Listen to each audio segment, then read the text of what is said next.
Namaste and hello, this is your Sanskrit instructor welcoming you back into video number 133, assignment number 38. Please send this assignment to mdg.sanskrit@gmail.com for credit towards the online course and for feedback. All submissions must be legibly handwritten and scanned as a PDF or sent as a picture. Your task is to translate all of the following English sentences into Sanskrit using the table format.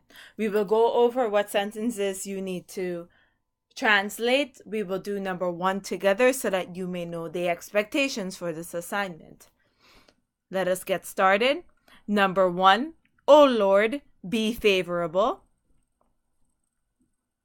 Number 2, a skillful leader obtains many things. Number 3, the one-eyed servant burnt the heap of soft wood.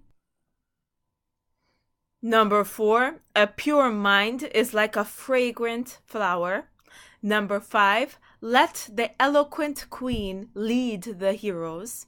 Number 6, hail to the victorious king. Number 7, you insult the wretched blind man, but you do not blame the wicked man. Number 8, persons of the village, people of the village, carried the bodies of the dead heroes to the bank of the river. Number 9, in the lovely garden, many creepers and many trees scatter their fragrant flowers on the soft ground. Number 10, let the victorious hero pierce the enemy with his sharp sword. Number 11, sick and wretched, the travelers, and the word for travelers is gantri, stood near the well. Let's just say near the well. And number 12, in his new book, the teacher has summarized many things. So now going back to the example sentence, it's a short example. O Lord, be favorable. Here we will be working with adjectives, trying to have them agree with the noun in gender, number, and case. So first, let's tackle the grammar. So we see that if we're seeing the word O Lord, we know that this has to be in the vocative case. And since this is the vocative case and it's one Lord, so then this is going to be it's going to have to be vocative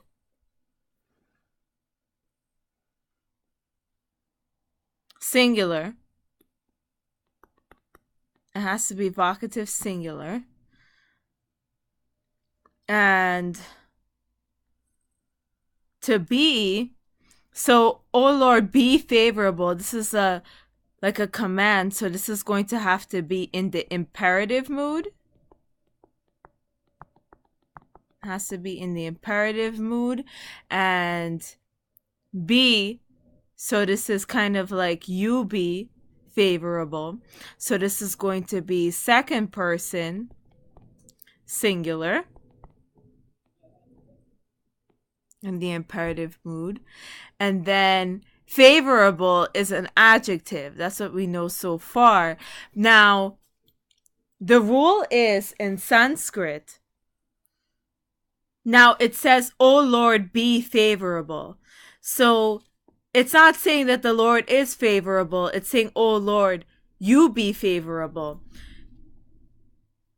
The first intention might be to make favorable an accusative because favorable is a quality and it's sort of like an object, but it's actually the predicate.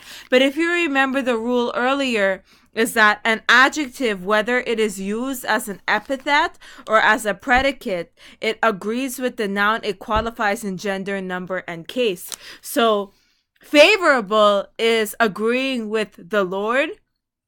So this should agree in gender, number, and case. So this adjective should be in vocative singular as well. And once we know the vocabulary for Lord, then we will be able to identify the gender for both the adjective and the noun. So Lord in Sanskrit is Ishwaraha. So this is a masculine noun that ends in a. Masculine noun that ends in a. So since this is vocative, it's vocative because of the O part. You're calling out to the Lord. And it's a masculine noun that ends in a. Since this is masculine, favorable has to be declined like the masculine. So it has to be masculine. Has to be declined like the masculine. So that means because, well, first we have to find out what the word favorable means. And favorable is prasanna. So prasanna is a masculine noun that ends in a. So since it's a masculine noun that ends in a, that means that prasanna, since it has to be masculine because Lord is masculine, it has to be declined like kupaha. So let me write this smaller. So adjective, vocative, singular, it's masculine. The noun is masculine, so it has to be declined like kupaha.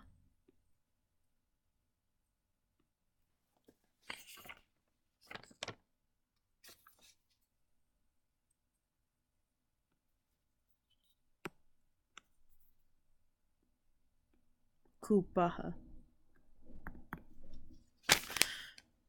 So now that we have all of our grammar in place, oh, and to be is bhav. We've worked with this verb a lot.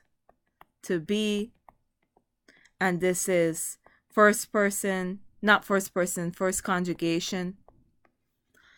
Now that we have all of our grammar in place, now let's work with the translation now. So, O Lord would be, if you're calling out to the Lord, you would say, He Ishwara. So since you'll have Ishwara for vocative singular, and Ishwara is actually declined like kupaha anyway, you're just going to end up for favorable prasanna. But you're not going to have the He because you already have the He over here for O Lord. You're not saying O favorable. You're just using favorable to describe the Lord. So prasanna is in vocative singular, Ishwara prasanna. And now the word to be in the imperative mood. Actually, let us use the word us, since that's a more recent vocabulary word. So let's use the word us as a verb to be in the second conjugation. And in the imperative mood, us is in second person singular is edhi. Edhi. So now that I have all of my words, I'm going to want to put them in the order that I favor. So what I have is He Ishwara Prasanna Edhi.